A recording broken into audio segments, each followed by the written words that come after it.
¿Qué tal, muchachos? ¿Cómo están? Excelente tarde tengan todos ustedes. El día de hoy, viernes, ya estamos terminando prácticamente nuestras sesiones de amparo desde el punto de vista del derecho constitucional. A partir de la próxima sesión ya nos vamos a dedicar a algunos de los puntos fundamentales y algunos postulados de Roberto Lara Chagoyán del libro Argumentación Jurídica. El objetivo se cumplió, finalmente terminamos el curso de amparo satisfactoriamente. El día de hoy nada más les voy a hablar de otro medio de control constitucional. La última vez platicamos de las acciones de inconstitucionalidad. Hoy nada más vamos a hablar de las controversias constitucionales, porque eso es algo que generalmente no enseñan en la escuela, es un tema de maestría en materia constitucional, pero ya que hablamos de los medios de control constitucional, es importantísimo que ustedes conozcan ese tema.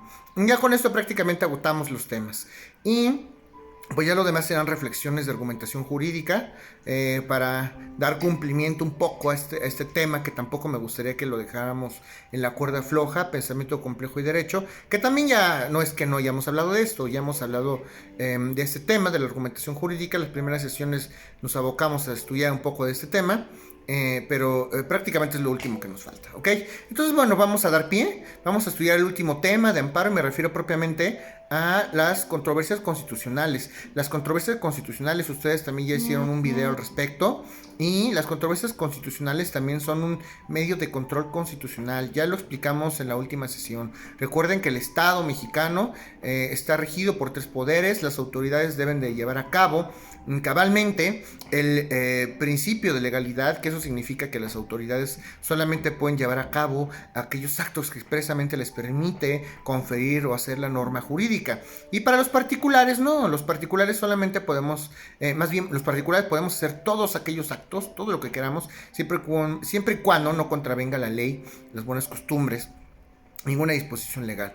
Pero, ¿qué pasa? Cuando nosotros propiamente hablamos de autoridades, las autoridades tienen que seguir ese principio de legalidad, tienen que apegarse a la legalidad, a la ley de leyes, a la ley máxima, a la ley marco. Me refiero a la Constitución Política de los Estados Unidos Mexicanos. Cuando alguna autoridad propiamente dicha desapega o se sale propiamente de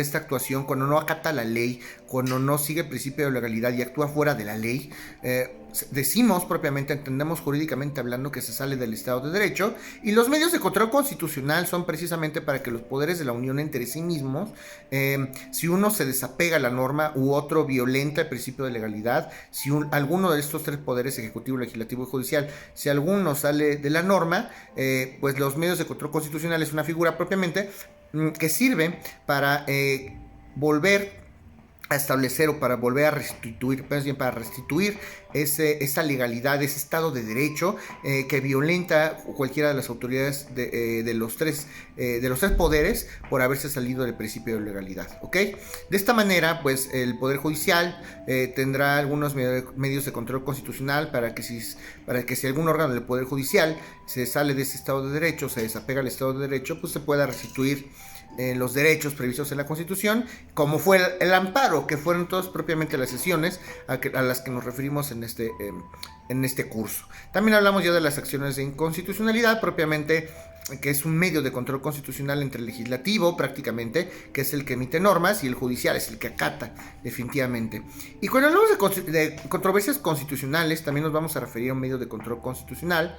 Y este medio de control constitucional nos va a servir para que el Poder Judicial, es decir, a través de la Suprema Corte de Justicia de la Nación, dirima controversias propiamente entre entidades o poderes que pertenecen al Poder Ejecutivo. Es importante. En principio es un medio de control constitucional que se promueve, como ya habíamos platicado, ante la Suprema Corte de Justicia de la Nación, naturalmente. Y sirve para resolver, obviamente, como les digo, conflictos que surjan propiamente entre los poderes federales, entre los poderes de los estados, entre los órganos de gobierno de la Ciudad de México ante el Distrito Federal, o los órganos de gobierno federales u órdenes de gobierno. Me refiero, recuerden, los diferentes niveles de gobierno, los órdenes de gobierno federales, estatales, municipales, locales de la Ciudad de México. Me refiero también a la invasión de competencias. ¿Qué pasa Cuando uno de estos poderes lleva a cabo ejecutivo, por pensar en algo, que el ejecutivo lleva a cabo funciones que le corresponden al legislativo y las hace mal, pues está invadiendo la competencia. A ver, yo soy el ejecutivo, yo me encargo de la administración de justicia, no hago leyes, pero si el ejecutivo se le ocurre hacer una ley y la hace mal, entonces el poder legislativo utilizará este medio de control constitucional para apegar al Ejecutivo al Estado de Derecho. Entonces, esta invasión de competencias o por cualquier violación que se dé a la Carta Magna, que es esta Constitución Política de los Estados Unidos Mexicanos, por parte de los órganos señalados que hemos establecido. Entonces, propiamente el promovente, que es cualquiera de estos organismos, que es cualquiera de los estados, puede ser los estados, puede ser la federación, los estados, puede ser también algún municipio, invasión de competencias, Ciudad de México, es decir, propiamente son conflictos entre todas estas autoridades que son consideradas como entidades. Y pues todo esto se maneja también desde el punto de vista administrativo por la escalafón y por la jerarquía propiamente de estos niveles de gobierno, ¿ok? Entonces el promovente propiamente, o el actor, el que va a plantear la controversia constitucional, tiene que plantear la existencia propiamente de un agravio en su perjuicio. Es decir, vamos a pensar que es en la Ciudad de México, el gobierno de la Ciudad de México tiene que establecer y saber dilucidar cuando hay un agravio en su perjuicio por parte de algún órgano. Vamos a pensar que es el estado de Oaxaca, o por cualquier autoridad que realice un acto o que emita una disposición de carácter general, como una ley. Esto, obviamente nos estamos refiriendo a leyes, a reglamentos, a decretos, y con ello propiamente ejerce algún tipo de función que correspondan a otro poder o a otro nivel de gobierno, es decir, federal, local o municipal. Y pueden ser impugnados, estos controversias constitucionales o estos actos deben de ser impugnados, pueden ser impugnados todo tipo de actos de autoridad. Obviamente hablamos de conflictos entre estos poderes, todo tipo de actos de autoridad y normas de carácter general. Y cuando nos referimos a las normas de carácter general, solamente tenemos una excepción a la regla. Recuerden que cuando vamos a impugnar a través de una controversia constitucional actos o controversias entre poderes, puede ser cualquier tipo de ley, reglamento, decreto, cualquier tipo de actuación. Solamente hay una excepción a la regla, muchachos, y ya lo habíamos platicado. La excepción a la regla es la materia electoral, porque la materia electoral, recuerden que tiene sus propios candados y sus propios medios de control constitucionales. Entonces, al tener sus propios medios de control constitucional, pues ya se referirá al juicio electoral. Eso es materia de otra, obviamente es de otra asignatura.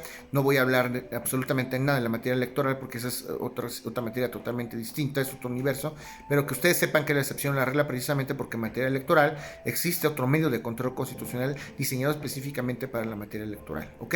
Y la controversia constitucional obviamente tiene como finalidad propiamente y como finalidad primordial fortalecer el sistema federal. Recuerden que somos un sistema federal, somos una federación compuesta de varios estados, antes un distrito federal, ahorita Ciudad de México, y también tiene como finalidad garantizar propiamente la supremacía de la Constitución. Recuerden ustedes que en términos del derecho constitucional ya habíamos hablado, ustedes ya deben de conocer perfectamente este tema de la supremacía de la Constitución. Es un principio de derecho constitucional que indica que la Constitución es la norma máxima en nuestro Estado mexicano, y debiera ser así en cualquier país, hablando de derecho comparado. Ningún tipo de ley, reglamento, decreto, norma o disposición de carácter general puede estar arriba de la Constitución, porque sería propiamente vulnerar nuestro Estado de Derecho, ¿ok? Si estamos vulnerando nuestro Estado de Derecho, entonces nos estamos desapegando a la ley y tendríamos que utilizar algún tipo de control constitucional para regresar a la normalidad, ¿ok? ¿Qué va a ser que el Poder Judicial de la Federación? Esta es también otra característica de la controversia constitucional. Todos los juzgados federales o el Poder Judicial de la Federación no está facultado para iniciar ningún tipo de controversia constitucional, precisamente porque existen otros medios de control constitucional para establecer o para restituir la ilegalidad o el Estado de Derecho que pueda desapegarse respecto al cual pueda desapegarse cualquier órgano del Poder Judicial Federal. El Poder Judicial Federal tiene sus propios medios de control constitucional, y es por eso que ellos no pueden iniciar. Además, independientemente de que la Suprema Corte de Justicia de la Nación será al final quien dirima estas controversias constitucionales. Entonces no va a ser posible iniciar una controversia constitucional por parte del Poder Judicial Federal, ni tampoco se puede establecer una controversia constitucional contra los órganos, o tampoco le pueden iniciar los órganos propiamente que dependan de manera directa e inmediata del Poder Judicial Federal, ¿ok? Esto es importante porque recuerden, les reitero, el Poder Judicial Federal tiene sus propios medios de control constitucional. ¿Y qué pasa hablando específicamente en materia legislativa? Vamos a referirnos específicamente a la Cámara de Diputados o la Cámara de Origen. La Cámara de Diputados se puede llegar a establecer o se puede llegar a instituir que el legislador propiamente, si pretende, también el legislador puede plantear una controversia constitucional. Y si pretende el legislador a través de la Cámara de Diputados plantear una controversia constitucional, se tiene que hacer a través de una demanda de controversia constitucional, y esa demanda se tiene que hacer por escrito, naturalmente, y se tiene que plantear, se puede plantear también la Cámara de Diputados También la Cámara de Diputados puede establecer varias figuras y tiene su departamento jurídico y tiene propiamente sus instituciones, y puede acudir a sus órganos consultores, la Cámara de Diputados como legisladores, y me refiero concretamente a la Junta de Coordinación Política, la cual le pertenece propiamente al Poder Legislativo, y propiamente esta Junta de Coordinación Política también tiene facultades y va a solicitar a la mesa directiva de este Poder Legislativo que el área jurídica propiamente de la Cámara de Diputados emita en un plazo que no puede ser mayor a 5 días una opinión respecto del pleito o respecto una opinión técnica respecto a los argumentos que se pueden llegar a plantear en un momento dado en la demanda de controversia constitucional, para que ellos tendrán que estimar si opinan que es procedente, si es procedente o si no va a ser procedente la controversia y por qué. Ellos tienen sus propios órganos consultivos y pues tienen toda la facultad también de establecer y de emitir una opinión al respecto, ¿ok? En caso de que sí sea procedente y de que el Departamento Jurídico del Poder Legislativo determine que sí es procedente y dé el visto bueno, entonces se va a someter a la votación del Pleno, obviamente hablando del Poder Legislativo, para saber si al final se decide o no plantear esta controversia constitucional. Entonces, el presidente de la mesa directiva al final de esta Cámara de Origen va a poder por sí mismo también, si es necesario, plantear la controversia constitucional. Entonces, el presidente también tiene facultades específicas para demandar en materia de controversia constitucional. Sí puede demandar por sí mismo, puede presentar la demanda de controversia constitucional cuando también lo estime necesario, justamente para defender los intereses de esta Cámara de Origen, ¿ok? Eso es importante que ustedes lo sepan. Me refiero específicamente a pues este Poder Legislativo. Obviamente, como ustedes ya lo saben, el fundamento constitucional de esas controversias constitucionales es el artículo 105 de la Constitución Política de los Estados Unidos Mexicanos. Hoy por hoy en nuestra Carta Magna, artículo 105 constitucional, 105 de la Constitución de los Estados Unidos Mexicanos, y vamos a hablar de algunos antecedentes ya para terminar ese tema que me interesa que simple y sencillamente lo conozca, grosso modo. Vamos a referirnos a la Constitución de 1824. En la Constitución de 1824 ya se preveía el primer antecedente de estas controversias constitucionales en el artículo 137, fracción primera de la Constitución de 1824, y pues ese artículo 137, fracción primera, le atribuía propiamente a la Corte una serie de facultades para conocer propiamente conflictos entre los estados que ya existían entre la Federación, ¿ok? Siempre y cuando estos conflictos entre estados se tramiten en forma de juicio, estos conflictos entre estados, y se respetan todas las garantías esenciales del procedimiento, obviamente refiriéndonos pues, a una etapa de demanda, una etapa de contestación, a un desahogo, a una etapa probatoria, una etapa de sentencia, ¿ok? Todas estas son las garantías que se deben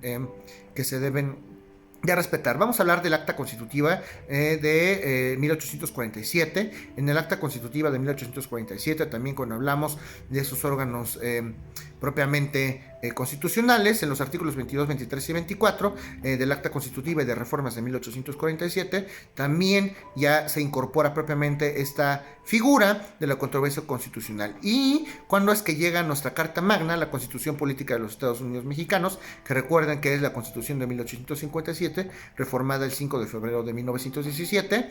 El 31 de diciembre de 1994 se incorpora finalmente esta figura de las controversias constitucionales en nuestra Constitución Política de los Estados Unidos Mexicanos. Con esto, señores, terminamos todos los temas de amparo, todos los temas de medio de control constitucionales que vamos a ver en este semestre. Ya no voy a ver nada de amparo ni de medios de control constitucional. Dedicamos el resto de las sesiones a hablar de argumentación jurídica, a hablar de Roberto de Chagoyán, y con eso terminaremos de una manera relajada nuestro curso de pensamiento complejo y derecho, nuestro curso de amparo, que también fue así, todo lo que tenían que ver en amparo también, tranquilos, eso me tranquiliza mucho, todo lo que tenían que ustedes que saber de amparo, en un curso de amparo ya lo conocen, ya está dicho. Vamos a abocarnos ahora a darle un tinte de argumentación jurídica para que sea un curso maravilloso, cerrado perfectamente para ustedes. Vamos a acuerdo a los calendarios que nos han dado, que es un tema interesante que tenemos que plantear, vamos a, antes del periodo evaluativo, sí me gustaría platicar con todos y cada uno de ustedes cómo se sienten, qué les faltan, qué los puedo apoyar. Este periodo de recuperación académica que vamos a tener también nosotros es importante para mí. Quiero apoyarlos de manera personal a cada uno de ustedes. Quiero saber qué sienten, si le están entendiendo, si no le están entendiendo. No nada más se trata de subir los videos y ya. Necesito sentirlos, necesito saberlos. Entonces me interesa muchísimo. Terminando el curso, lo más probable es que empiece a hacer videollamadas para saber cómo están, qué dudas tienen, para empezar me voy a abocar a cada uno de ustedes de manera personalizada para ver qué dudas tienen y si es que puedo apoyarlos en ese sentido. ¿Ok? Entonces terminamos esto. A partir del próximo lunes vamos a estar hablando de argumentación jurídica. Y bueno, pues no me despido sin decirles naturalmente que cualquier duda de cualquier sesión me la compartan a través de los medios ya conocidos, a través del WhatsApp, a través del chat grupal, de un mensaje de voz, de un correo electrónico de Classroom o incluso hasta de una llamada electrónica o videollamada si así lo desean. Tengan ustedes un excelente fin de semana y saludos a todos.